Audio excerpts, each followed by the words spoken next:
Monsieur Zen, je suis ravie de vous accueillir. Bonjour maître, c'est Euh, un plaisir de partager l'échange avec vous. Plaisir partagé, en effet. Je vais un petit peu vous présenter, mais je vous laisserai plutôt la parole. Vous êtes président de la chambre marde du tribunal de commerce de Lyon. Euh, Alors, je suis un des fondateurs des Mardes à Lyon, mais j'ai été 4 ans président de la chambre et depuis l'année dernière, c'est le juge Florence Toussaint qui est président de la chambre des Mardes. d'accord, moi, comme quoi je n'avais pas les bonnes informations. Et j'ai été le président pendant 4 ans. Donc, vous avez été président pendant 4 ans de la chambre des mardes du tribunal de commerce de Lyon. Et je suis ravie de vous accueillir pour parler des modes amiables, l'intégration des modes amiables au sein du tribunal de commerce et plus particulièrement au sein du tribunal de commerce de Lyon. Je vais vous laisser un petit peu la parole pour vous présenter. Est-ce que vous pouvez en dire un peu plus sur votre parcours, qui vous êtes, pour nos auditeurs? Avec plaisir. Je suis moi, chef d'entreprise spécialisé dans la formation professionnelle, commerciale et managériale.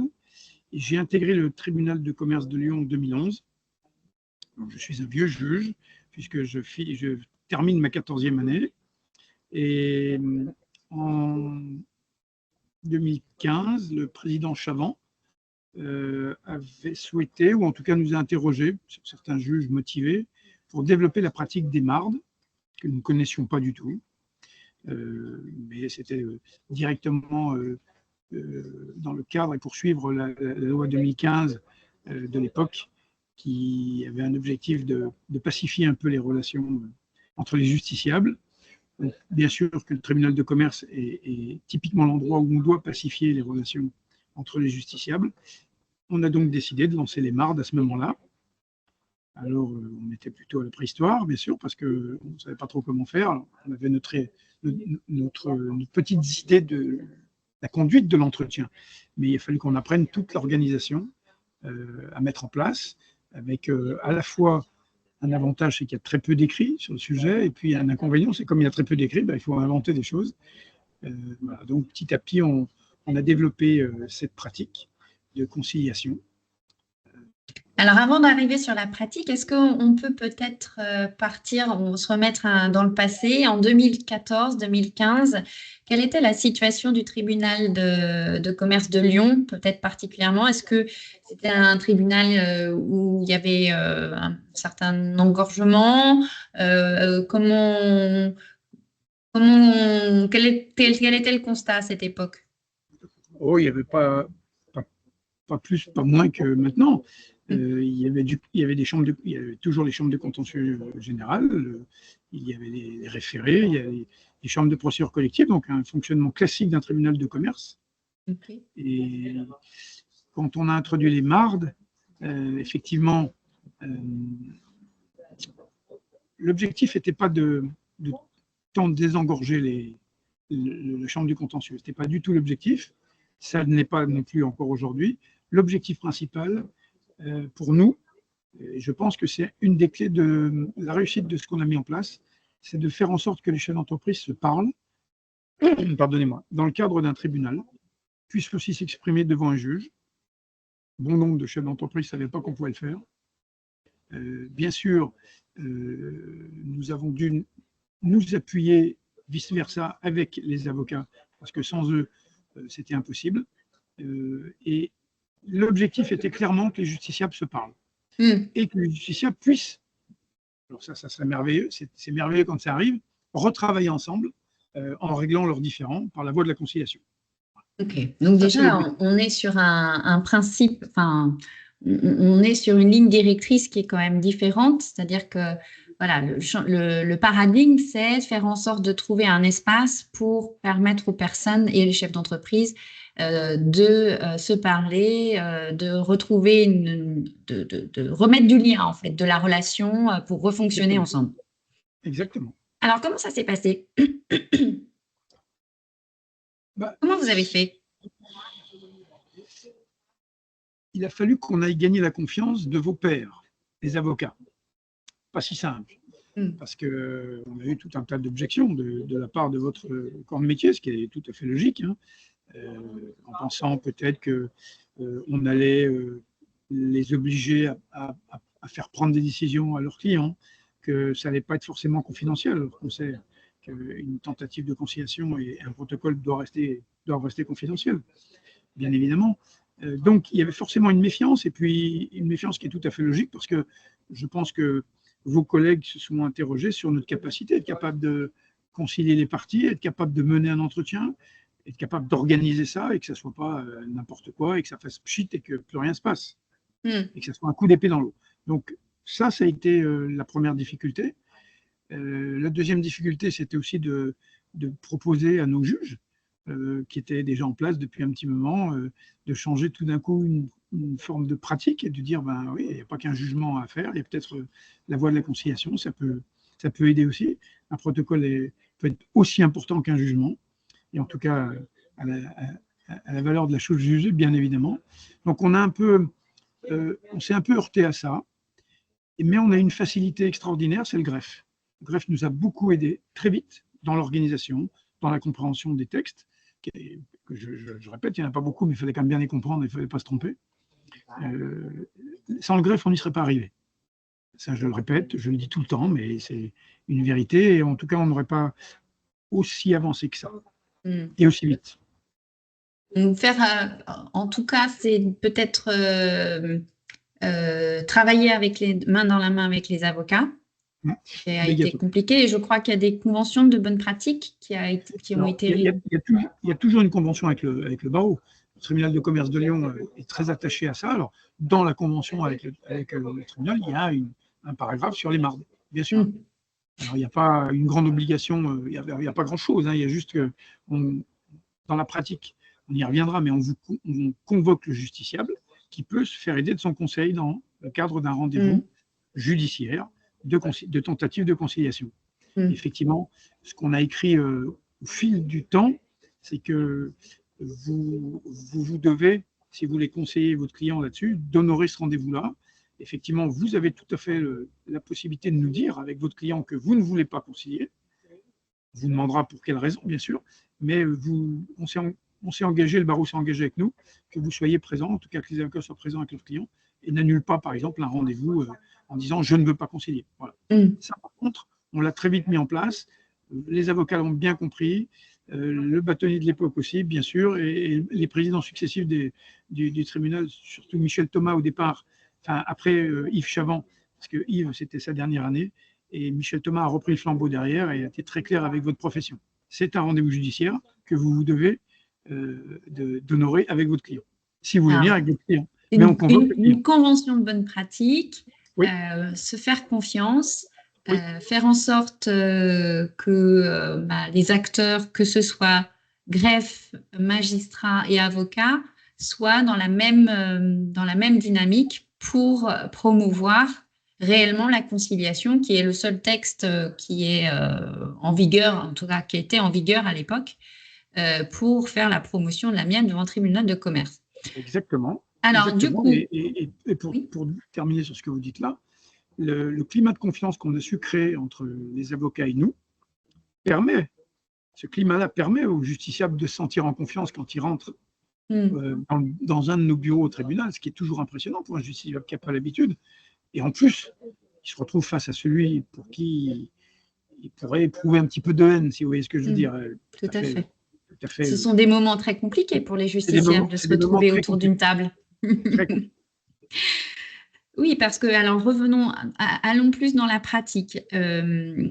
Il faut comprendre que si on dit conciliation, c'est dit qu'à un moment donné, il y a une saisine du tribunal.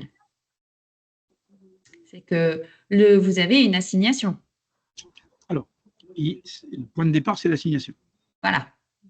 Alors, pour expliquer aux justiciables, parce que bon, les avocats et les juges savent un peu comment ça fonctionne, mais comment le justiciable rentre dans quel est son parcours, en fait, puisque bon, il va voir son avocat.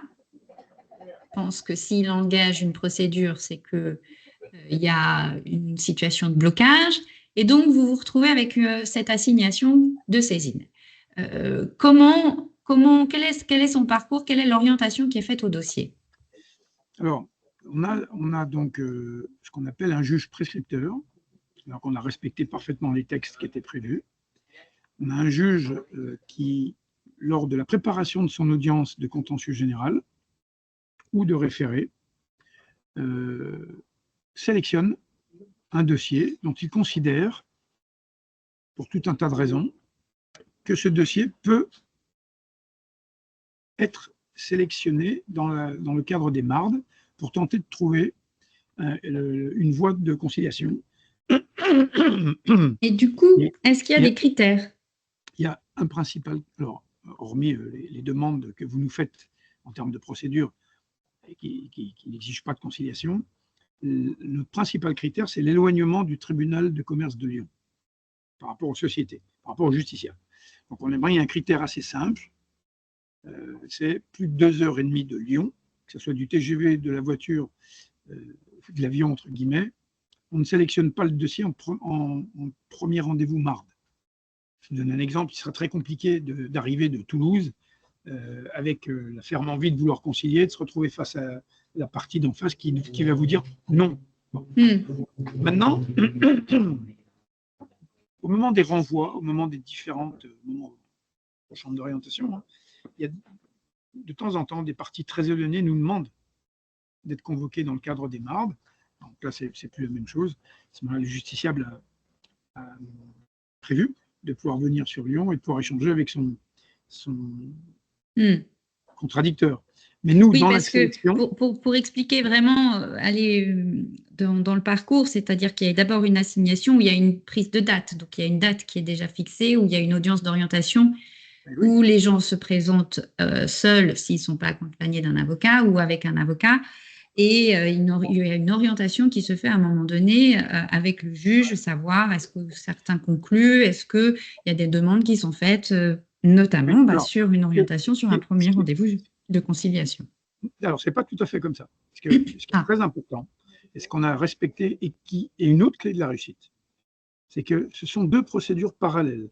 C'est-à-dire que vous, avocat, vous faites votre affaire de ce que vous demande le juge de l'orientation, vous échangez vos conclusions entre vous, ça c'est la voie du procès, mais en même temps, nous, on vous convoque, donc un juge prescripteur vous convoque avec le greffe dans le cadre d'une autre procédure parallèle, qui est la procédure des mardes.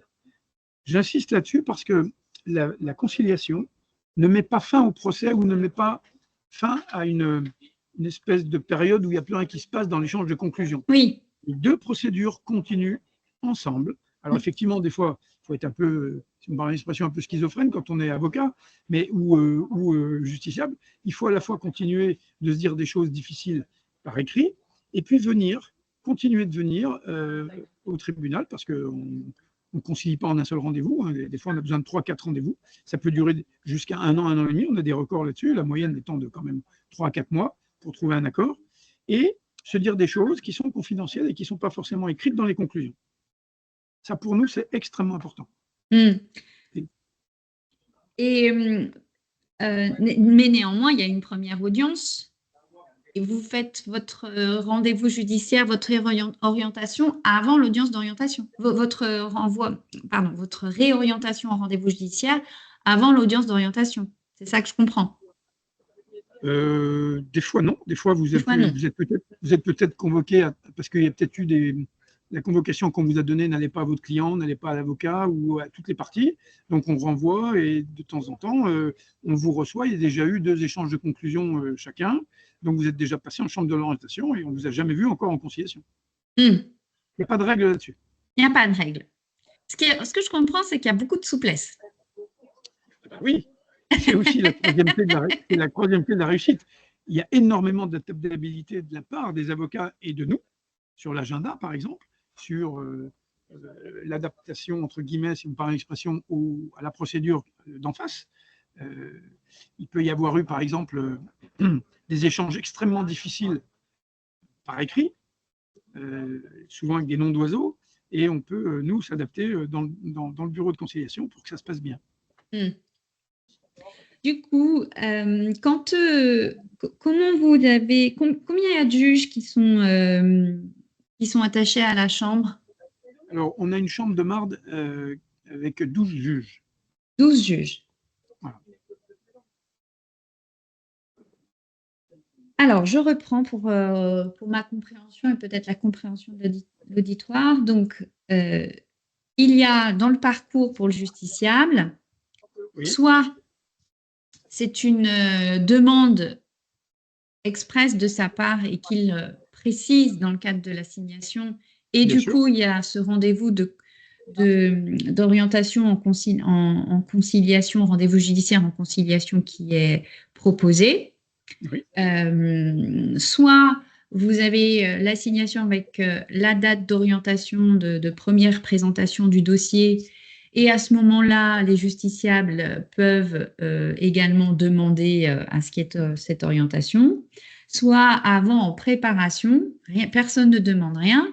Vous, il y a un juge prescripteur qui, je suppose, pour préparer son audience, ou avant, qui est le même juge ou pas le même juge qui va tenir l'audience. C'est non. un juge à part, un juge Ah, non, non, non, prescripteur. non, non. Le juge prescripteur, c'est celui qui tient l'audience. Donc, le juge prescripteur qui tient l'audience, donc, va orienter les dossiers, va faire ce choix-là en préparant son audience pour orienter sur un rendez-vous judiciaire qui est un rendez-vous judiciaire de conciliation qui est obligatoire. Et le seul critère où il n'y a pas de… Comment? Dont la présence est obligatoire. Dont la présence est obligatoire. En plus, obligatoire ou dont la présence est obligatoire? Non, c'est un rendez-vous judiciaire.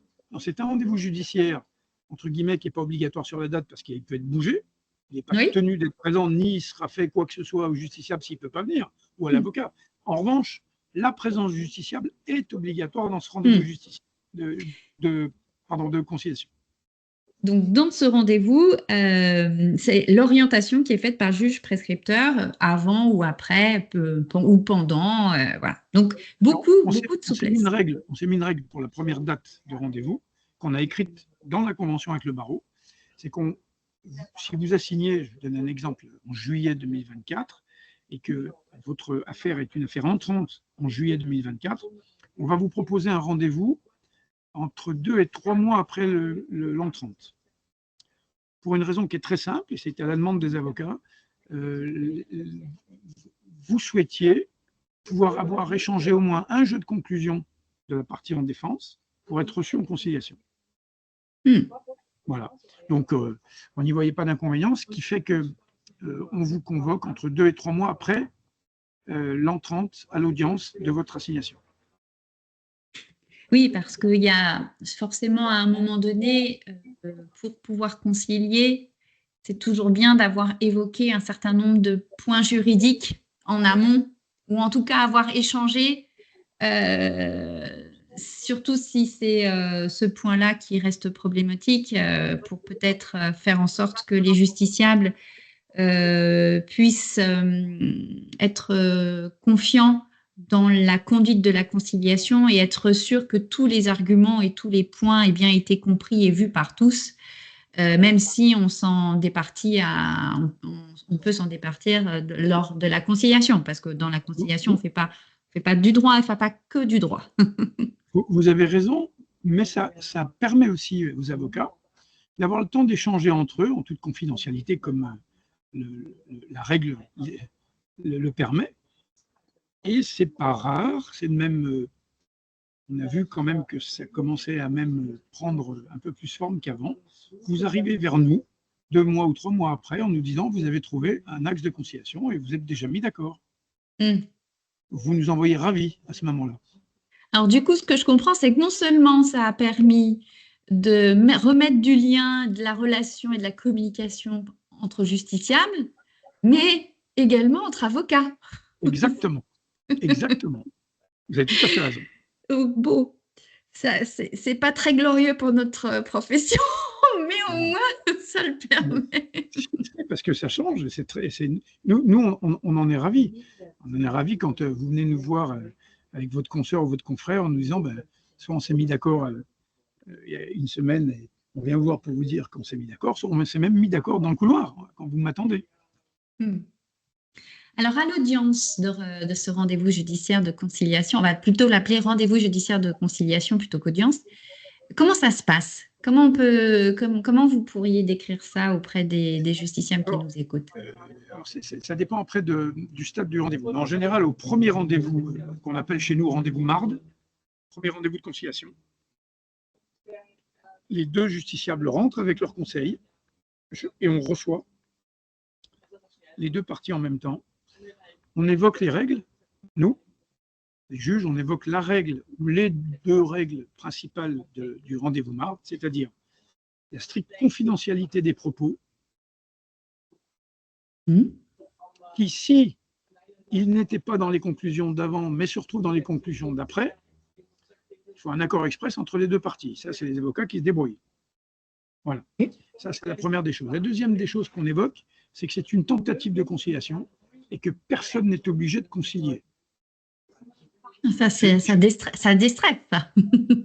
J'insiste énormément là-dessus avec les juges, et quand on est sur la formation des jeunes juges mardes, entre guillemets, on insiste énormément là-dessus. C'est-à-dire qu'il n'y a aucune obligation de concilier, qui est un peu différent avec l'obligation d'être présent au premier rendez-vous de conciliation. Oui. Voilà.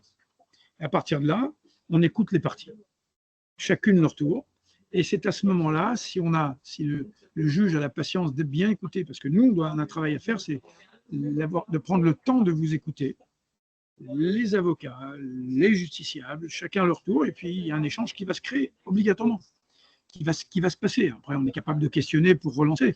Ça, c'est les techniques de l'entretien. Mais on a une grande partie d'écoute, surtout au premier rendez-vous, où là, on est capable, on peut écouter une demi-heure, trois quarts d'heure sans rien dire. Ces parties doivent se parler.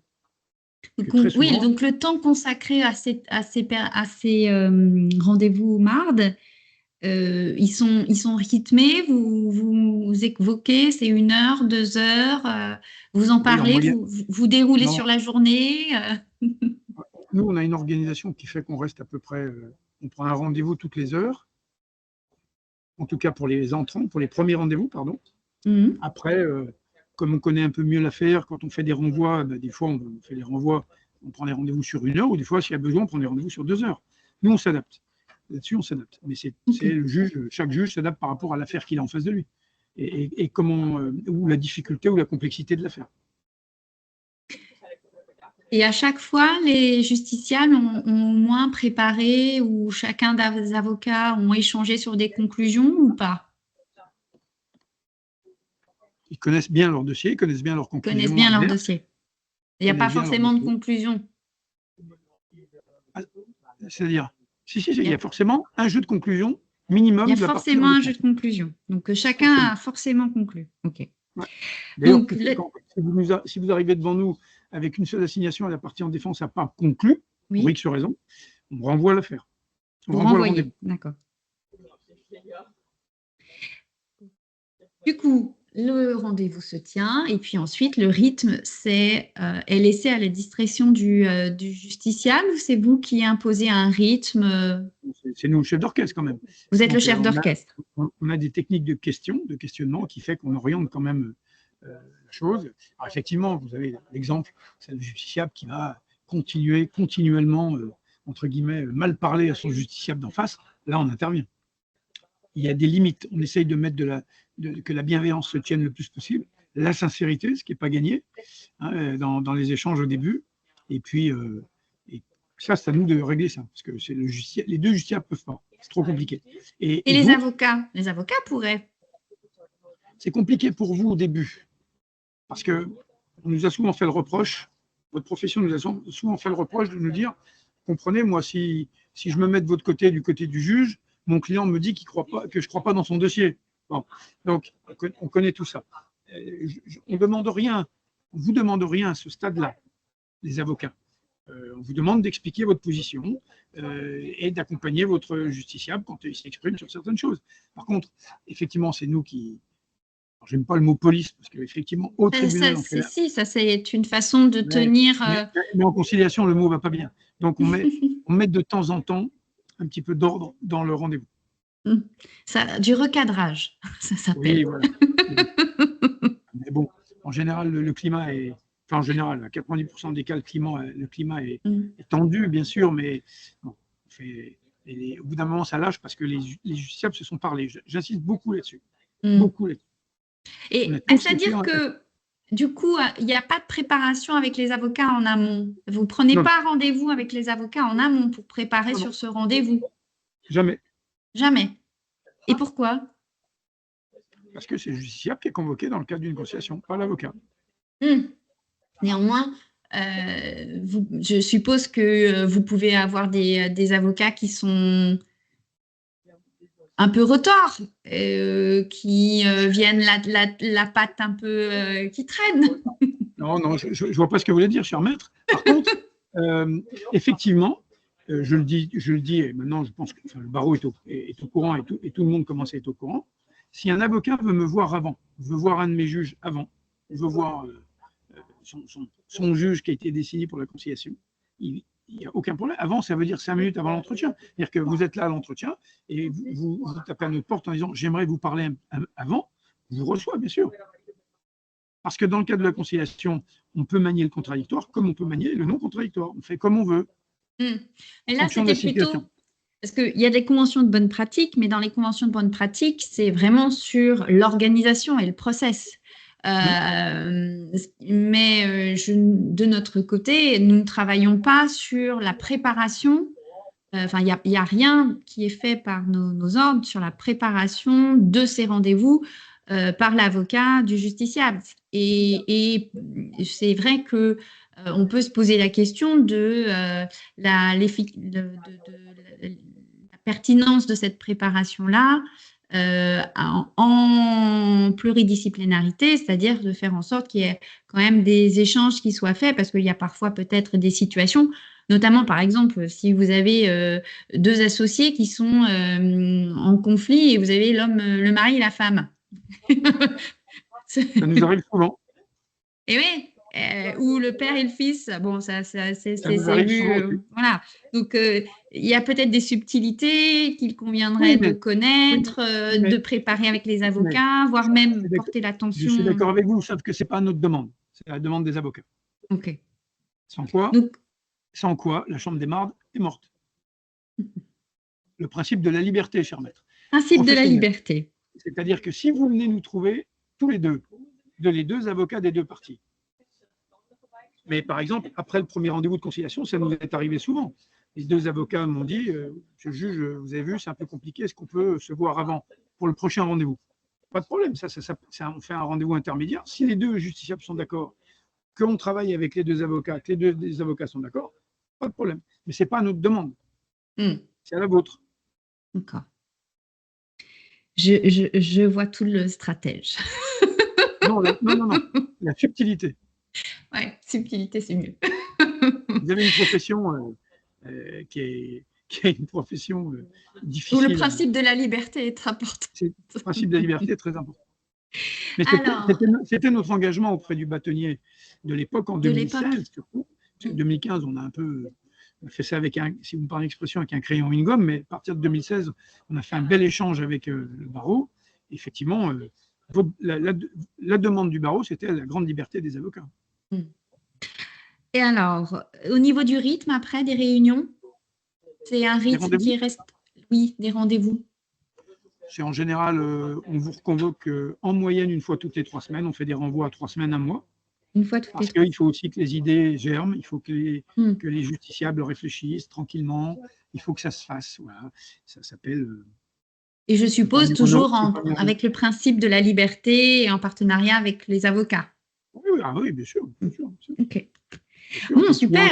Votre client, il a besoin d'échanger avec vous, bien sûr. Et alors, du coup, quelles sont les statistiques? Est-ce que vous avez des statistiques aujourd'hui? Parce que je crois que c'est un mode de fonctionnement qui est vraiment spécifique à Lyon. Oui. Alors, il y a d'autres tribunaux qui essayent de le mettre en place, hein, bien évidemment. On a un petit peu d'avance, c'est vrai. On a un petit peu d'avance, puisqu'on représente environ 35 à 37% des protocoles signés dans tous les tribunaux de commerce français, rien qu'à Lyon, et que nous, on signe environ 55% de nos protocoles des rendez-vous mardes engagés. Parce qu'on a une autre grande liberté qu'on vous a laissée, qu'on laisse aux justiciables, bien évidemment, c'est de refuser la conciliation. Donc on appelle ça pour nous statistiquement des mardes non engagées. Il y en a toujours entre 30 et 33% de mardes non engagées par rapport aux sélections qu'on fait. Après, on a à peu près 30% d'échecs. Non, excusez-moi, je me trompe dans les chiffres. On a sur 100% de sélection, c'est à peu près 30% de non-engagés, donc de gens qui ne veulent pas consigner. Et sur les 70% qui restent, nous enseignons à peu près 55 à 60%. D'accord. On a quand même des échecs, heureusement. Sinon, le principe de la liberté serait bafoué tout de suite. Oui, c'est sûr. Et par contre, on a le droit de ne pas tomber d'accord. J'avais cru comprendre qu'il y avait un type de contentieux où en fait la conciliation était obligatoire. Vous n'aviez pas fait un choix Non, avec c'est le les rendez-vous. établissements bancaires? Non, c'est le rendez-vous qui est obligatoire, mais la conciliation n'est pas obligatoire. Ok. Et alors, du coup, devant les autres tribunaux, comment ça fonctionne? Vous savez à peu près quelles sont les orientations? Est-ce que vous avez un partage d'expérience qui est fait avec les autres présidents de tribunaux? Comme on était un peu avant-gardiste sur le sujet à Lyon, on a quelques tribunaux qui viennent nous voir, bien sûr, régulièrement. Ils viennent voir la pratique de l'organisation, mais surtout la pratique du rendez-vous. Parce qu'en fait, il y a deux choses vraiment complètement distinctes en marde, auxquelles on a été confronté assez rapidement. C'est l'organisation des mardes au sein d'un tribunal, pour que les agendas coïncident, que le greffe puisse travailler aussi avec nous, que nous, on puisse être à peu près disponibles pour ça, parce que ça prend du temps. Et les juges mardes ont une autre fonction. Hein. Ils sont juges contentieux, juges référés, juges en procédure collective, et ils viennent en plus en marde. Donc c'est quand même une organisation qui est compliquée. Et la deuxième partie qui est très importante, c'est la conduite d'un entretien. Donc là, on rentre dans les techniques de tentative de conciliation, de négociation, on peut appeler ça comme ça aussi. C'est des techniques qui sont très précises, qui datent depuis très longtemps, mais qu'on essaye d'abord de s'accaparer pour un juge qui n'a jamais fait ça, et ensuite d'améliorer. Donc c'est de l'entraînement, on fait des réunions de formation entre nous, on s'entraîne, on a des vidéos, on se filme, et on regarde si on est efficace ou pas efficace. Et on ne reste pas comme ça, quoi. Et alors après, il y a des juges qui sont venus tenter de faire d'avoir cette fonction-là, et c'est pas leur truc. Donc voilà, ils s'arrêtent, et puis c'est pas leur truc. C'est comme ça. Et on a des juges pour qui c'est vraiment leur truc. Oui. Ça fait partie de notre sélection à nous. C'est votre sélection aussi. Et le principe également, c'est la liberté. Tout le monde vient. Et puis après, en fonction de l'appétence et des talents, les choix, la sélection se fait tout seul. Ouais. On a même eu des juges qui sont venus et puis qui n'arrivaient pas à faire coller leur agenda professionnel avec cet agenda-là. Donc, ils ont arrêté assez vite. On n'est pas là pour faire croire qu'il y a un juge et puis que vous, alors vous arrivez avec votre justiciable et que les juges ne soient pas là. L'organisation est compliquée. Alors, pour revenir à votre question, oui, on a pas mal de tribunaux qui viennent nous voir, qui assistent aux entretiens, qui regardent comment on fait, puis qui essayent de mettre ça en place chez eux. Dans leur plus grande liberté aussi de l'organisation. Dans leur plus grande liberté et en fonction des contraintes, parce que je suppose qu'il y a d'autres contraintes éventuellement en fonction de chaque tribunal a ses propres contraintes. Oui, donc les petits tribunaux, c'est compliqué pour eux, il n'y a pas assez de juges. Quand vous avez un tribunal, vous avez 20, 25 juges, c'est compliqué, il faut faire tout. Et pour eux, c'est très compliqué. Je me doute.